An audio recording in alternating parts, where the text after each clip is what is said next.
John and Joe, our field must be bewildering to new students. There are just so many theories. There's realism, there's liberalism, there's constructivism, there's Marxism, there's feminism, there's offensive realism, defensive realism, commercial liberalism, classical liberalism. Why do we have so many theories? That is a great question, and if you read our textbook, you'll be confronted with those theories, including the ones that you mentioned. Okay, I should read it. Yes, you should definitely read it. And you'll have an explanation of why theories are important, which we can talk about here, and it's important.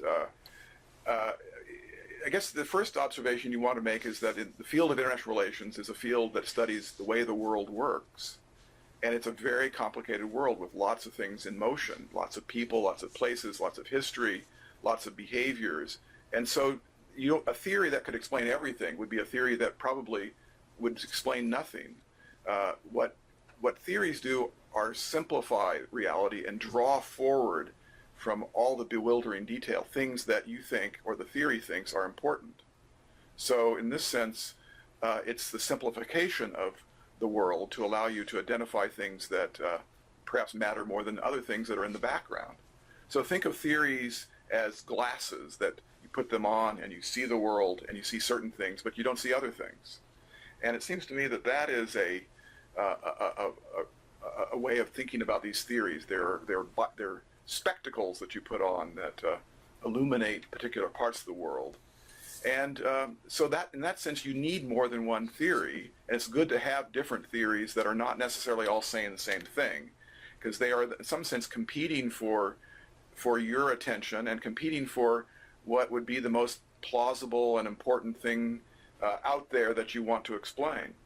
So I think those are the reasons why we have theories, and having that competition between theories is exciting, and it creates debate, and it pushes us to look harder and deeper into the reality to see whether one theory or the other works better. So, Joe, do you agree with that? Do you think having many theories is actually a good thing?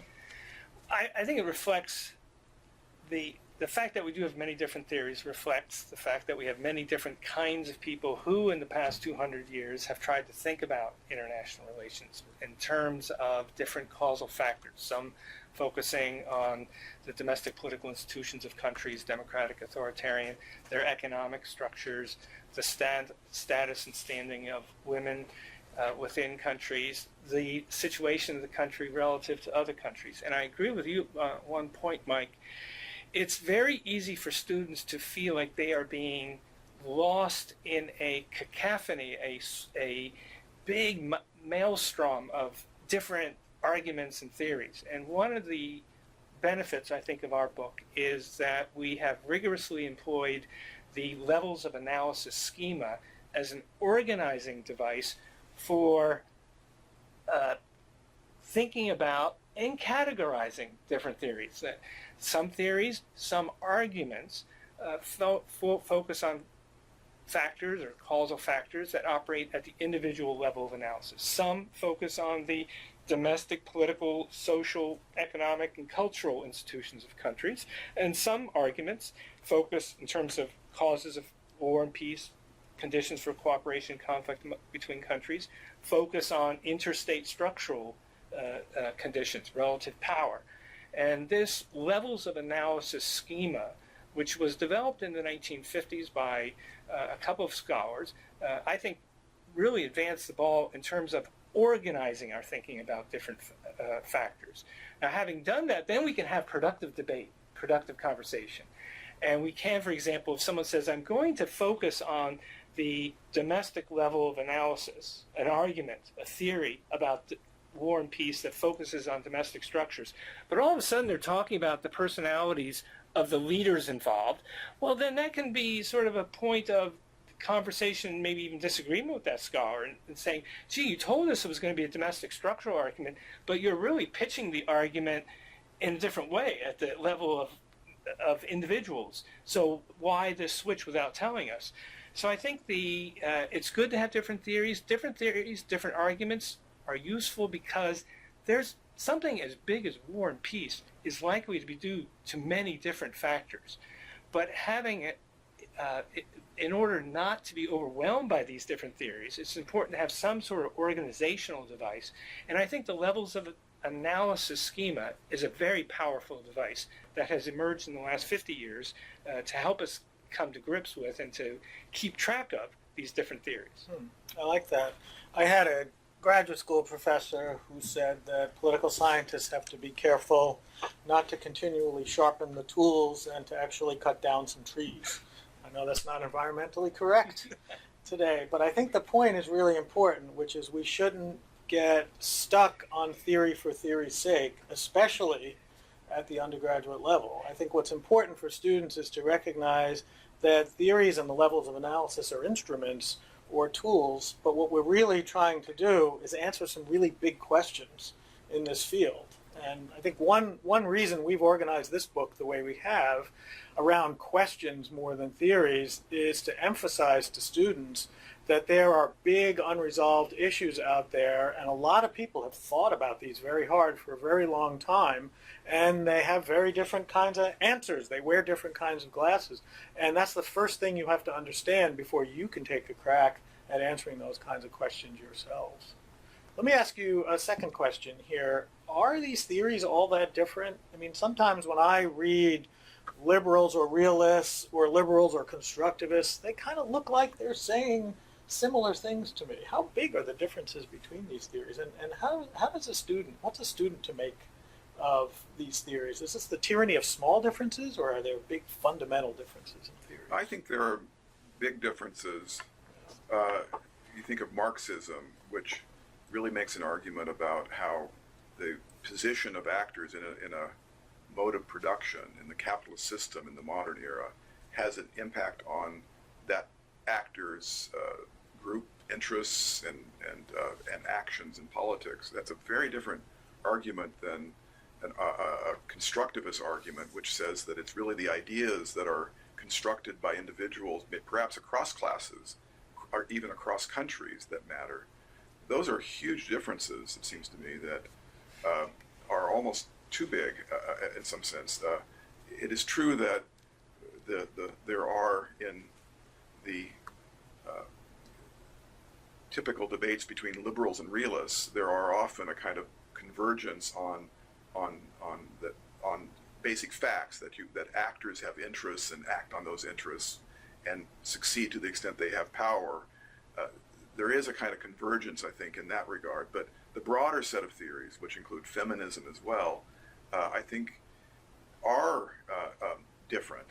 And even when we talk about realism and liberalism, remember that liberals have a set of ideas about the way the world works that's really rooted in a theory of history, really, that modernization of the system is occurring, that knowledge and discovery and science and technology is changing the way we live. For the better or worse, we can leave that aside, but there is a kind of real movement of the system. There's development from local to regional to global, whereas a realist theory, a classical realist theory, would be very much a cyclical view, which almost suggests that modernity, the idea of the modernization of the world system, is not a relevant factor in the way world politics works. Those are very different. One, in some sense, accepts modernity as an important factor in the way the world works. The other one is suggesting that that's not really there. It's just people with power trying to get their way. So I think those are very different, deep theories.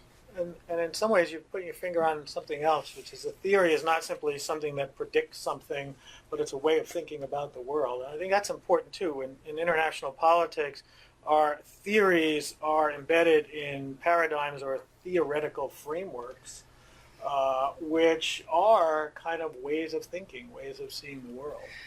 Yeah, sometimes clashes of theories also allow us to identify interesting aspects of the real world that cry out for further investigation. For example, the theories of hegemonic leadership coming out of the realist tradition in the 1970s were concerned that with the diminution of U.S. power in the 1970s, that we would see a snowballing of what were some real stresses in the early 1970s among the advanced industrial countries on trade issues, on financial issues.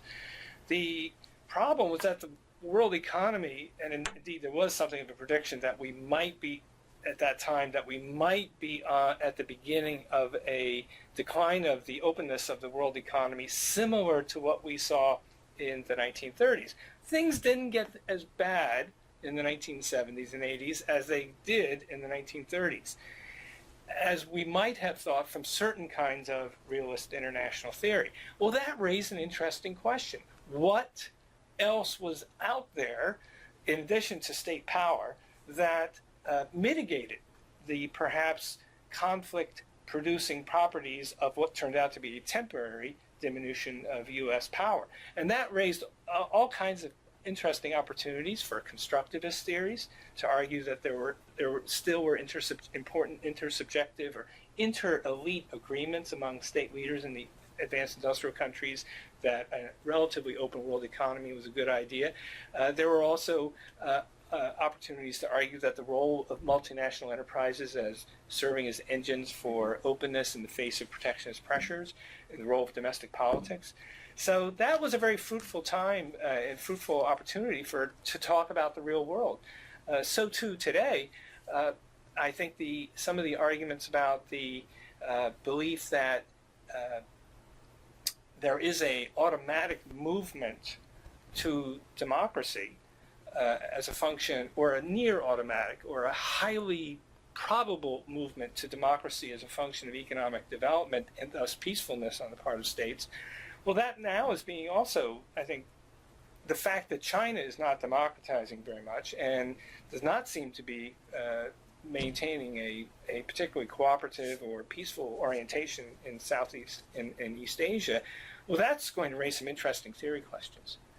First, about why we are not seeing democratization, and secondly, why is economic interdependence not serving as a bridge mechanism to keep China, in a sense, in a more peaceful direction as democratization occurs? And that's going to create all kinds of interesting opportunities we're beginning to see it in the literature, I think, interesting questions about the stability of autocratic regimes, perhaps psychological arguments having to do with the Chinese leadership. So I think that this clash of leadership theories leads to an interesting discovery of new facts crying out for new scholarship. That's great. John, I know John wants to jump in on, especially on China, I'm going to guess. But I think there's two really important things to emphasize in what you just said, Joe. One is that theories tell you as much where to look as what you will find. Right? And that I think is important for students as well as scholars. Yes. And the second thing is that theories and the quote real world need to be in constant tension and interaction with each other. We don't want to get to a point where, especially at the level of education we're talking about theories for theory's sake. Yeah, I wanted actually not to talk about China, but to just say that people in the policy world, foreign policy decision makers, whether they know it or not, use theories, and to the extent they are self-conscious about it, they've taken their classes, they've done their reading, they know that there are theories, and they kind of start to reflect on what they think and how they may have assumptions that they can identify in theories. That helps them clarify their analysis of a situation, whether it's war and peace or economic cooperation or conflict. And when you are a policymaker, you then have a kind of toolkit that you can rely upon. There's this wonderful story of Henry Kissinger, who in his memoirs talks about how when he got to Washington, he didn't have any time to read textbooks on IR theory and so forth.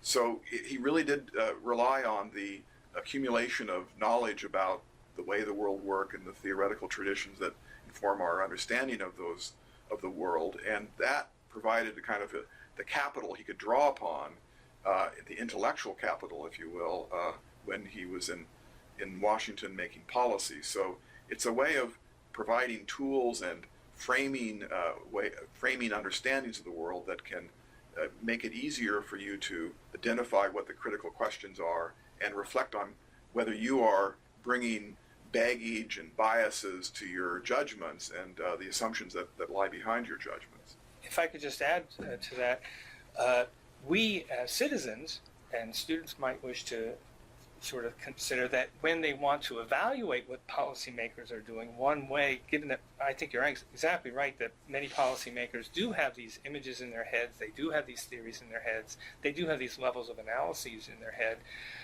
When we want to engage those policies from a critical viewpoint, knowing what those assumptions may be, those theoretical orientations that seem to be exhibited in policy speeches, for example, is a helpful way to ask the question, is this the right policy for the right time? The last thing I would say about theory is that, as I tell my students, I would also urge those who wish to look at our textbook and use our textbook in terms of students. The theories are very interesting and useful, but I would date them, don't marry one. The world is complex. No one theory is going to give you everything you need to understand the complex nature of world affairs. Okay, I think that's a good point to end on. Thank you.